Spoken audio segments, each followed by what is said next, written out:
Karena kalau karirnya udah jadi kapten kapal yang besar, itu gajinya bisa kalah deh direktur-direktur. Oh begitu. ya? Benar. Di sana ada yang namanya sharing knowledge dan sharing experience.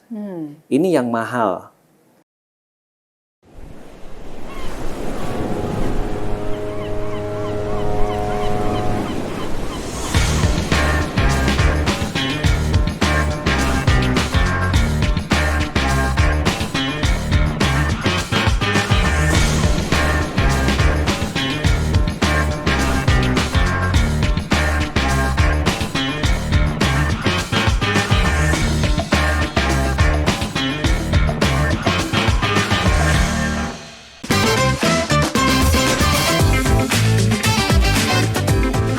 Senang sekali saya Daisin Frila dapat menyapa viewers dan listeners semua di dalam channel Lighthouse Seafarer Network. Sebagai informasi, channel ini merupakan Integrated Corporate Communication Platform yang dimiliki oleh Humpus Maritime International atau disingkat HUMI. Nah, dalam channel ini kita banyak membahas topik menarik seputar informasi di bidang maritim, profesi, dan pendidikan kemaritiman serta transportasi kelautan. Tentunya kita juga menggandeng narasumber yang expert di bidangnya. Tapi sebelum nonton lebih lanjut, jangan lupa dong like, comment, follow, dan juga subscribe channel Lighthouse Seafarer Network di YouTube dan juga Spotify ya. Kalau di episode sebelumnya kita sudah membahas mengenai profesi seorang pelaut, kali ini nih aku akan ajak viewers dan listeners untuk membahas seperti apa sih jalur edukasi yang harus dilalui untuk menjadi seorang pelaut. Ayo, siapa yang mau jadi pelaut? Seru nih bahasannya. Nah, kali ini kita akan ngobrol dengan dua narasumber dari bidang pendidikan dan praktisi di bidang kemaritiman, yaitu yang pertama ada Prof. Roy Sembel. Beliau saat ini merupakan komisaris PT ETSI Utama Maritim, anggota Komite Audit di PT Humpus Intermoda Transportasi Tbk, dan beliau juga menjabat posisi Ketua Supervisory Committee Indonesia Bond Index Fund dan juga profesor di IPMI International Business School. Lalu nanti juga ada Bapak Johan Novitrian, beliau adalah direktur dari PT ETSI Utama Maritim yang merupakan perusahaan pengelolaan Humpus Trilogy Maritime Training Center. So, stay tune ya!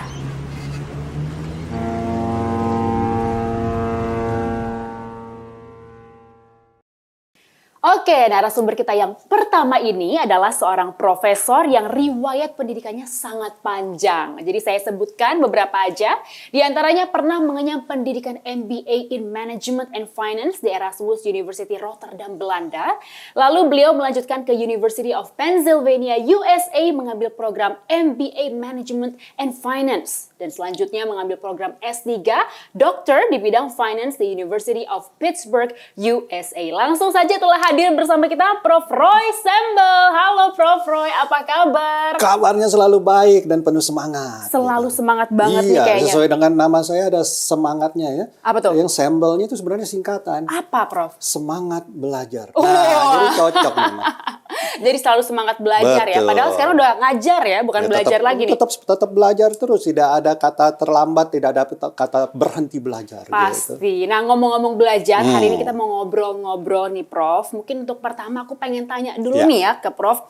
Untuk menjadi seorang pelaut kan Prof ada dua jalur utama nih yang biasa dilalui ya. Sekolah konvensional dengan pelatihan. Betul. Bedanya ini apa Prof antara dua ini?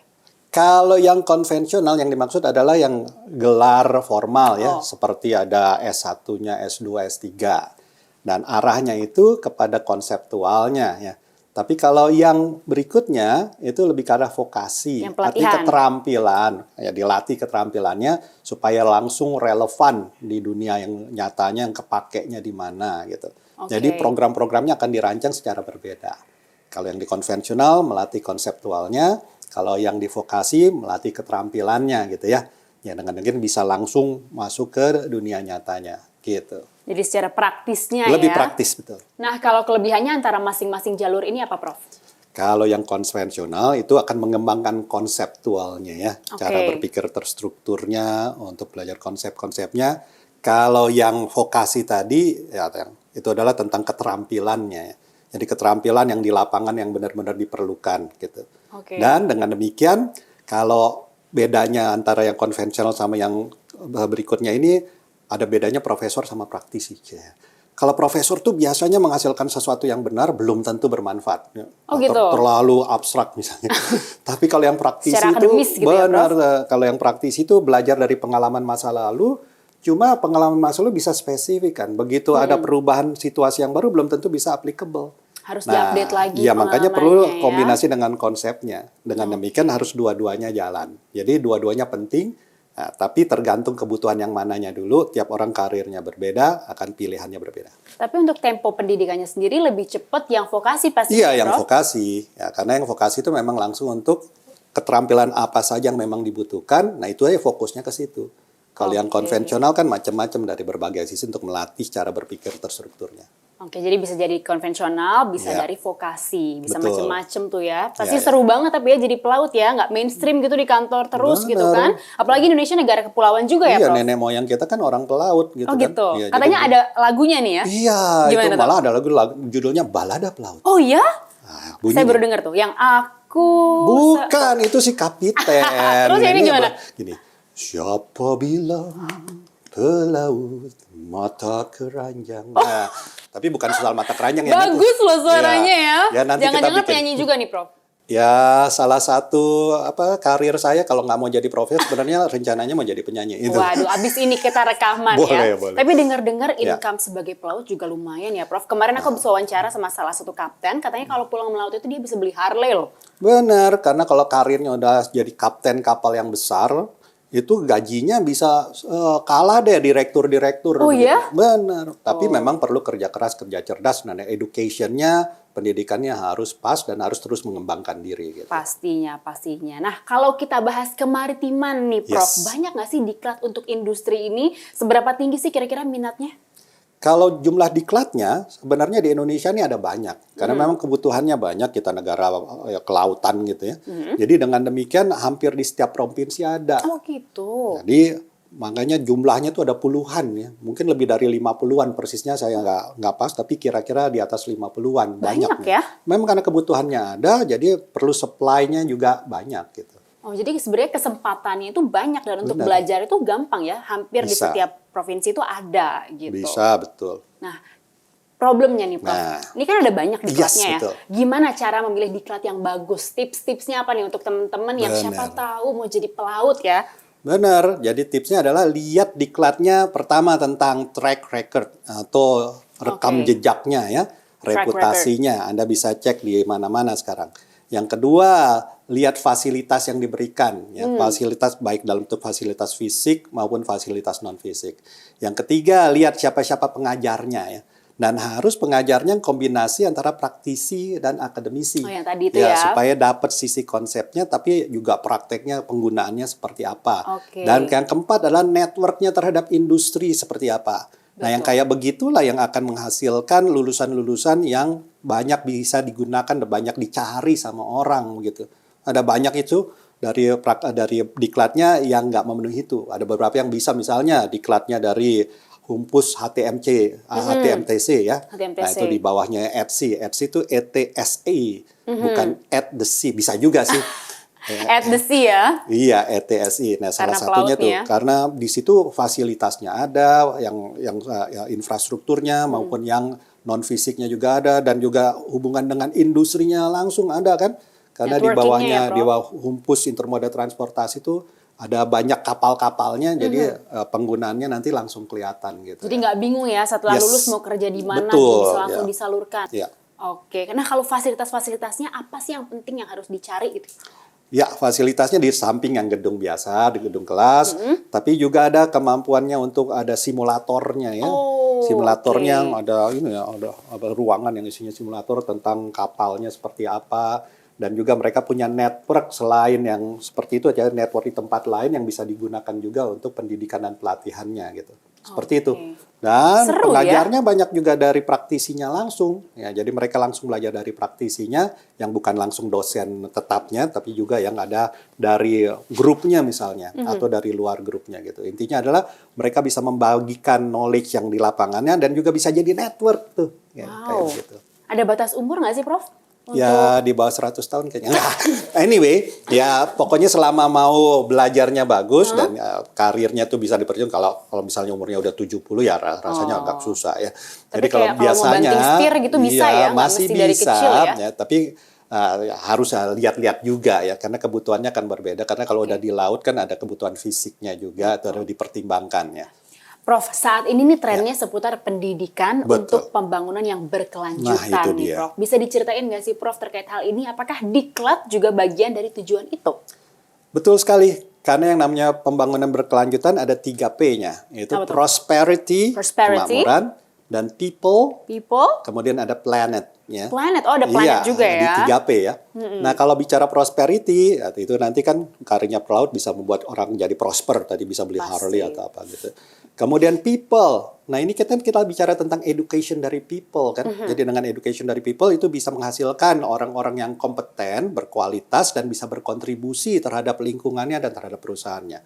Kemudian planet, nah kita kan bicara tentang kelautan maritim ini kan sumber biodiversity. Jadi dengan itu kan disadarkan dalam pelatihannya itu tentang pentingnya untuk menjaga biodiversity dan berkontribusi untuk keberlanjutan dari lingkungan alam dan sekitarnya. Itu akan masuk di dalam pendidikannya. Nah, itu jadi benar-benar berkontribusi terhadap keberlanjutan. Oh, panjang sekali katanya, keberlanjutan. On a wider scope-nya ya. Yes, on a wider scope. Prof, jadi prosperity, people, And planet. Betul. Nah, lalu apa nih Prof yang dipersiapkan oleh para pendidik yang berada di lembaga pendidikan dan pelatihan untuk menuju hal itu, menuju 3P ini? Iya, yang pasti terus mau belajar, punya semangat belajar. Sembel. Karena kalau yang cuma belajar dari masa lalu kadang-kadang sudah nggak relevan lagi. Jadi perlu selalu di-update. Continuous ya. Continuous learning-nya harus ada. Kemudian selain itu harus membangun network. Ya, karena ini perlu ada network terhadap bisnis supaya nanti bisa memperkenalkan anak didiknya kepada lingkungan yang beneran, ya artinya di dunia nyata, dan bisa juga membantu orang-orang dunia nyata mengenal tentang anak-anak didik yang akan menjadi sumber untuk resource dari human capitalnya mereka di masa depan gitu ya. Dan berikutnya harus belajar tentang ini cara mengajarnya gitu, supaya lebih seru gitu ya. Jangan cuma jadi yang ini. Kalau begitu nanti yang masuk ke kepalanya itu kayak masuk kuping kiri keluar lubang hidung kanan nanti ya. Oh, jadi dari kuping bisa ke hidung Iya keluarnya. bisa. Jadi memang harus Kayaknya seru nih ya gimana? ikut kelas Prof ya. Bener. Jadi selain education mesti ada entertainment-nya. Jadi namanya edutainment. Nah itu biar para pembelajarnya itu bisa menyerapnya lebih tinggi lagi daya serapnya. Lebih nangkep gitu Lebih ya Prof ya. nangkep, Karena lebih enjoy. Bener. Apalagi kalau dosen-dosennya kayak Prof Roy gini ya. Ada nyanyi-nyanyinya juga ke jalan-jalan kelasnya. Pakai nyanyi-nyanyi. Kadang-kadang kita mesti jalan-jalan kemana sama kelasnya kita atur. Jadi jangan cuma di ruang kelas aja. Apalagi sekarang juga ruang kelasnya kan bisa pakai online ya. Nah, belajar tentang cara-cara mengajar secara online-nya supaya lebih baik lagi. Nah, seperti itu. Jadi itu namanya pendidik harus begitu. Keren banget dan seru banget kayaknya ya. Jadi Harus makin seru. penasaran seperti apa pelatihan-pelatihannya di sana ya. Betul. Oke, thank you so much Prof Roy untuk bincang-bincangnya dan sharingnya. Nah, sebenarnya saya bisa tutup dengan pantun. Oke, apa tuh pantunnya? Pantunnya gini. Sari jus pepaya, buah alpukat dan tomat. Cakep. Mari terus berkaya, tambah semangat dan sehat. Wih. Jadi makin sembel ya, Betul. semangat belajar Harus. kayak Prof Roy ini. Oke, kita akan sharing-sharing lagi. Aku penasaran nanti kapan-kapan aku mampir ke kelasnya ya, Prof. Siap. Oke, thank you so much sekali lagi Prof Roy. Dan untuk viewers dan listeners, tadi Prof Roy sempat menyampaikan mengenai Humpus Trilogy Maritime Training Center atau disingkat HTMTC. Nah, selanjutnya kita akan bahas lebih jauh mengenai apa itu HTMTC.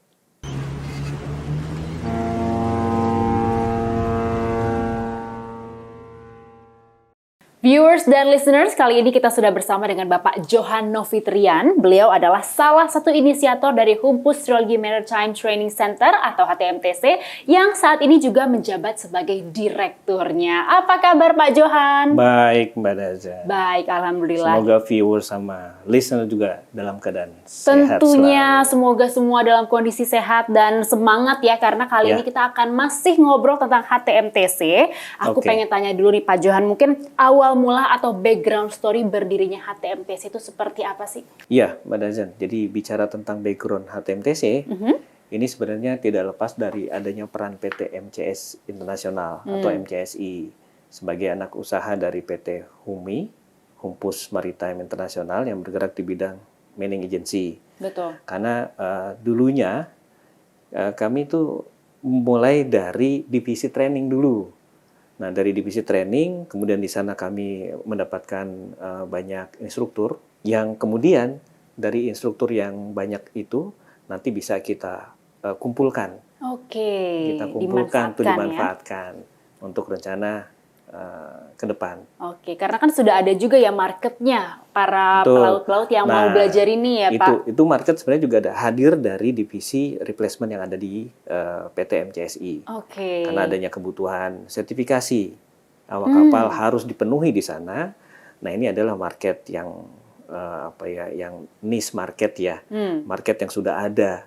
Yang ini malah bisa mendorong kami segera membuat satu wadah. Oke, jadi di situ munculnya HTMTC yang akhirnya juga berperan untuk bisa menghasilkan sertifikat-sertifikat untuk para calon pelaut ini, ya Pak Johan? Betul sekali. Gitu. Jadi 2 poin utama tersebut yang membuat kami berpikir bahwa ini adalah satu kondisi yang harus diakomodir. Betul. Ya. Itu benar-benar bagus banget melihat kesempatannya ya. Itu ada sangat peluang, tepat. ada peluang yang sangat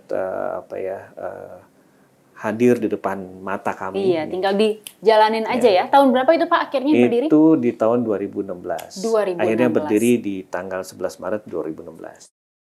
Nah, kalau dari program pelatihan sendiri di HTMTC itu ada apa aja Pak? Ya, program pelatihan. Nah, sebelum ke sana, saya perlu jelaskan sedikit nih Mbak Dazen. Mungkin viewers dan listener agak belum paham tentang sertifikasi di dunia pelayaran atau terkait dengan saya sertifikasi awak kapal ya. Gimana tuh Pak Johan? Jadi gini, kita mulai dengan definisi dari pelaut. Wah. Awalnya dari definisi pelaut definisi dulu, ya? menurut Undang-Undang Pelayaran. Undang-undang. Oh, nggak boleh menurut saya ya Pak? Nanti takutnya beda nih definisi pelaut yang lain. Mudah-mudahan yang positif ya Mbak. Yang positif pastinya. Oke. Kembali ke definisi, bahwa pelaut itu menurut Undang-Undang Pelayaran adalah setiap orang yang memiliki kualifikasi, keahlian, dan keterampilan untuk bekerja sebagai awak kapal. Awak kapal. Jadi ada 2 nih tadi penekanannya. Memiliki kualifikasi keahlian dan keterampilan. Nah, jadi harus ahli dan terampil ahli juga. Dan terampil. Nah, kenapa kemudian penekanan ke sini? Ini yang menyebabkan kemudian muncul ada 2 jenis sertifikat. Sertifikat keahlian yang namanya Certificate of Competency, COC, dan Certificate of Proficiency. Jadi tadi ya COC dan COP. Nah, COC itu keahlian, ujungnya dikeluarkan ijazah. Tapi yang boleh melakukan pendidikan di sini itu hanya diklat milik pemerintah. Ada 11-12 diklat milik pemerintah. Jadi nggak semua ya? Yang lain itu tentu tidak diizinkan untuk melakukan ini. Karena memang yang mengeluarkan adalah negara. Karena ujungnya ijazah kan gitu Mbak.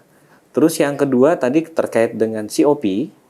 Nah, COP ini boleh dilakukan tidak hanya dari diklat pemerintah. Boleh juga diklat swasta. Seperti HTMTC. Nah, jadi porsi HTMTC saat ini adalah COP untuk keterampilan pelaut. Jadi praktisnya langsung gitu ya Pak ya? Ya, ini sebenarnya seperti sertifikat pendukung ya. Kalau kayak di kedokteran kan ada dokter umum, ada dokter kandungan, spesialis. Nah, kita juga sebelum berangkat ke atas kapal harus punya sertifikat umumnya dulu. Umum dan sertifikat penunjang tadi. Tergantung jenis kapalnya mereka akan mereka akan berangkat ke kapal jenis apa atau bekerja di kapal jenis apa di sana. Berarti kalau di HTMTC berarti pelatihannya lebih ke keterampilan ya Pak khususnya. Ya, jenis keterampilan. Keterampilan. Saat ini untuk HTMTC sendiri kita sudah mendapatkan izin untuk melaksanakan 15 pelatihan. 15 jenis pelatihan COP. Cukup banyak ya. Beda-beda itu Pak. Ini juga kalau bicara total COP yang berdasarkan standar STCW itu ada 57 di Kementerian Perhubungan Laut. Nah, kita saat ini baru 15. Yang paling favorit apa tuh Pak? 15 ini konsepnya di awal kami karena core bisnisnya adalah tanker. Humpus kan identik dengan kapal tanker. Jadi kami memang awal itu menekankan kepada jenis pelatihan untuk kapal tanker. Kapal tanker. Jadi ada 5 ditambah 2 yang baru 7. Sisanya itu lebih kepada keterampilan umum dasar. Ada lagi yang paling dasar itu yang kita belum dapatkan izinnya dari Perhubungan Laut. Jadi yang paling populer yang kapal tankernya ini Justru spesialisasinya Humpus sendiri ini ya, Pak Johan. Oke, HTMTC ini kan satu dari sekian banyak diklat di Indonesia ya, Pak Johan. Nilai lebihnya apa sih? Nilai lebih ya. Jadi sebelum ke nilai lebih, kita bicara standar. Kalau bicara training center atau diklat maritim, itu memiliki standar yang sama semuanya di Indonesia, di bawah Kementerian Perhubungan Laut. Nah itu ada 8 standar untuk penyelenggara pendidikan dan pelatihan, itu harus dipenuhi dan dijaga. Tapi kemudian apa yang ditanyakan Mbak Dazan, ini kaitannya adalah dengan value yang kami miliki. Value yang kami miliki adalah terkait dengan instruktur. Berpengalaman pastinya ya. Nanti saya jelaskan lebih lanjut. Tapi tadi saya balik kepada kelebihan ya. Jadi dengan tadi pengalaman yang ada dari instruktur, akhirnya kita bisa tidak hanya memberikan bahan ajar kepada awak kapal atau peserta pelatihan, tapi di sana ada yang namanya sharing knowledge dan sharing experience. Ini yang mahal. Ini yang tidak bisa didapatkan oleh pengajar yang tidak up to date dan tidak mempunyai pengalaman lebih.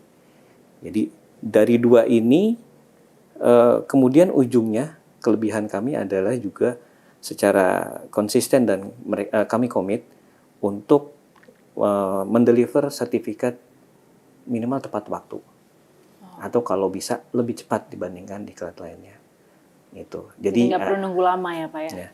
Jadi tadi ya, ada 2, sharing knowledge, sharing experience, dan juga delivery certificate. Delivery certificate, itu yang ada di HTMTC. Dan itu yang penting juga pastinya ya untuk para anak-anak didik ini yang ingin belajar dan mendapatkan sertifikatnya itu dengan tepat waktu pastinya. Untuk dan tidak hanya dapat sertifikat ya Mbak, mereka juga mendapatkan sesuatu yang lebih. Pastinya, tadi, Pak Johan. Sharing pengalaman. Sharing pengalaman dari instruktur-instrukturnya yang sangat berpengalaman dan mumpuni pastinya. Ngomongin instruktur nih, Pak Johan, instrukturnya memang dari mana aja sih Pak? Saya tahu nih Mbak Dajan akan lari ke sana pertanyaan. Karena tadi saya sudah agak stop ya tentang instruktur. Ya, jadi kalau bicara instruktur di tempat kami itu nggak habis-habisnya instruktur yang qualified kita bisa temukan. Karena tadi ada 3 sumber ya Mbak yang kami miliki. Yang pertama adalah praktisi langsung. Kalau bicara praktisi itu berarti adalah pelaut-pelaut kami. Jadi pelaut-pelaut kami itu baik dari level master, level chief engineer, kepala kamar mesin, kemudian dari perwira-perwiranya, engineer-engineernya, itu mereka pada saat tidak berlayar, mereka itu sangat interest untuk bisa sharing tadi, mengajar dan juga sharing pengalaman. Ini yang pertama. Yang kedua adalah kami mungkin ini menjawab menarik pertanyaan yang pertama tadi ya, bahwa kami juga memiliki instruktur dari pihak prinsipal, yang mana tidak hanya pengalaman mereka di atas kapal, tapi juga mereka sudah bekerja di kantor nih. Jadi ilmu manajemennya sudah lebih komplit. Dapat juga ya Pak ya, paket lengkap. Paket lengkap. Gitu ya? Nah jadi pada saat kemudian mereka jadi instruktur, itu akan lebih enak tuh. Pastinya. Jadi bicara aturan di atas kapal dikombinasi dengan aturan yang ada di kantor. Betul. Nah, yang ketiga, kami juga menyelenggarakan yang namanya pelatihan TOT, Training of Trainers. Oh, jadi di-update terus ya Pak ya pasti. Ini untuk jadi pelatih Mbak. Jadi ada sertifikat IMO Model Course itu yang ditentukan untuk kita bisa menjadi pelatih atau instruktur. Karena harus ada standar juga ya Pak ya untuk menjadi instrukturnya ya. Jadi HTMTC itu bisa menyelenggarakan pelatihan ini. Nah dari pelatihan ini kita bisa kemudian rekrut mereka. Jadi ada 3 sumber tuh. Ya tadi saya bilang, jadinya kita bicara HTMTC ini tidak, alhamdulillah ya, insya Allah kita tidak akan pernah kehabisan instruktur yang qualified. Oke, jadi tidak hanya murid-muridnya yang di-training, tapi di HTMTC instrukturnya juga bisa di-training dan mendapat sertifikat untuk mengajar murid-murid itu dengan standar yang ditetapkan, gitu ya Pak? Harus certified. Harus. Kalau menjadi qualified harus certified. Qualified and certified. Dan pastinya sudah terafiliasi juga dengan banyak institusi ya Pak Johan ya? Betul Kalau sekali. boleh tahu terafiliasi dengan institusi mana saja tuh Pak? Iya, kalau afiliasi ini ada dalam dan luar negeri nih, Mbak. Jadi kalau luar negeri sendiri untuk pengembangan dari sisi maritimnya kita ada kerjasama dengan STC Internasional di Belanda. Kemudian untuk pengembangan pendidikan pelayaran niaganya sendiri kami bekerja sama dengan Universitas Trilogi di Jakarta, di Kalibata, dan juga ada asosiasi IKPPNI, itu asosiasi untuk perwira pelayaran niaga. Kita mengembangkan satu sistem pendidikan pelayaran niaga di sana bersama. Kemudian untuk lainnya sih kami pastinya tadi saya sudah ungkapkan bahwa kami tidak pernah bilang kawan-kawan training center lainnya sebagai kompetitor, tapi lebih kepada sebagai coworker untuk maju bersama. Jadi kami juga mengembangkan kerjasama dengan training center lainnya. Dan satu lagi kebutuhan kami adalah simulator. Jadi kami bekerja sama dengan provider simulator baik dari luar dan dari dalam sendiri. Jadi ada Transas itu ada di Indonesia. Kemudian ada juga VSTEP itu di Belanda. Jadi ya kurang lebih itu ya Mbak afiliasi HTMTC dengan pihak dalam dan luar negeri yang bekerja sama. Betul sekali, luas sekali ya Pak Johan. Sekarang viewers dan listeners jadi tahu ya mengenai pendidikan dan pelatihan di bidang kemaritiman khususnya di HTMTC. Makasih banyak Pak Johan untuk informasinya mengenai HTMTC yang tentunya akan sangat bermanfaat nih buat viewers yang pengen belajar atau pengen menjadi pelaut nanti sebagai profesinya. Dan untuk informasi lebih lanjut tentang HTMTC pastinya ya Pak Johan, silahkan langsung diklik di bawah, dilihat di caption. Akan ada banyak banget informasi dari websitenya langsung. Jadi bisa tinggal dilihat aja.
RUPS tahunan PT Humpus Intermoda Transportasi Tbk saya nyatakan dibuka.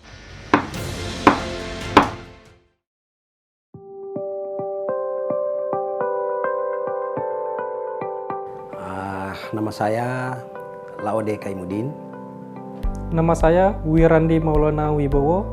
Asal dari Buton, tepatnya di Kota Bau-Bau, Sulawesi Tenggara. Asal dari Batam, Kepulauan Riau. Profesi sebagai kapten di atas kapal. Profesi sekarang second officer di salah satu kapal LNG Mitsui Oishi Line.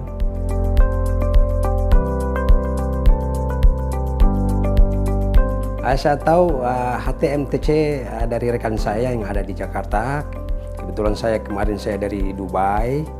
Saya selalu berkomunikasi dengan rekan saya itu bahwa di HTMTC itu training untuk pelaut sangat bagus. Saya tahu Humpus Trilogi Maritime Training Center itu bermula pada saat perekrutan kadet, yang dimana sebelum kita join di atas kapal, kita diwajibkan untuk training terlebih dahulu di Humpus Trilogi Maritime Training Center.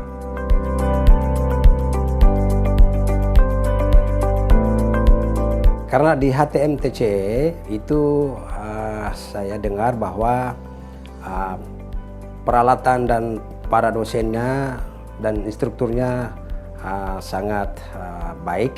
Karena di sana mempunyai banyak tenaga profesional, dosen dan tenaga ahli yang baik, dan peralatan yang canggih.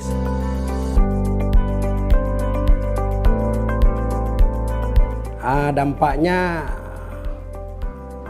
kita mengikuti pelatihan yang ada di HTMTC itu untuk peluang untuk belayar, kemungkinan ada peluangnya untuk belayar di setiap perusahaan yang membutuhkan. Dampaknya adalah saya siap bekerja di atas kapal, dikarenakan saya sudah training terlebih dahulu di Humpus Trilogy Maritime Training Center.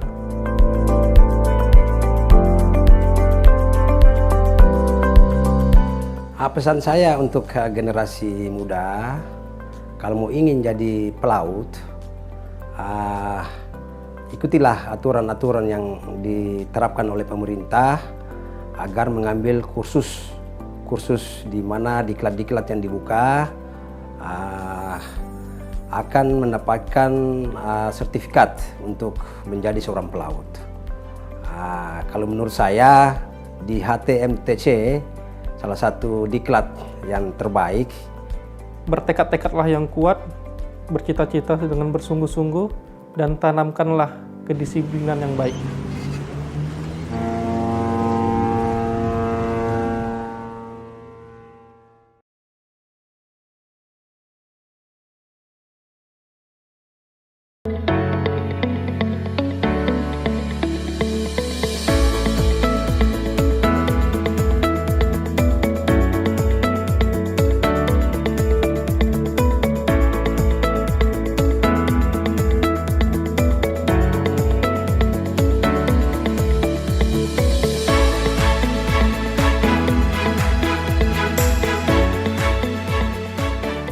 Gimana? Seru banget kan perbincangan kita hari ini? Sekarang jadi pada tahu nih mengenai pendidikan dan pelatihan di bidang kemaritiman. Semoga topik kali ini bisa jadi inspirasi juga ya buat para generasi muda untuk berkarir tentunya di bidang kemaritiman. Terima kasih pastinya untuk seluruh narasumber dan terima kasih juga untuk viewers dan listeners yang udah ngikutin kita semua. Jangan lupa untuk like dan komen program ini dan ikutin update terbaru dari program Lighthouse Seafarer di YouTube dan juga Spotify. Saya Danza Frila pamit, sampai ketemu lagi di episode selanjutnya.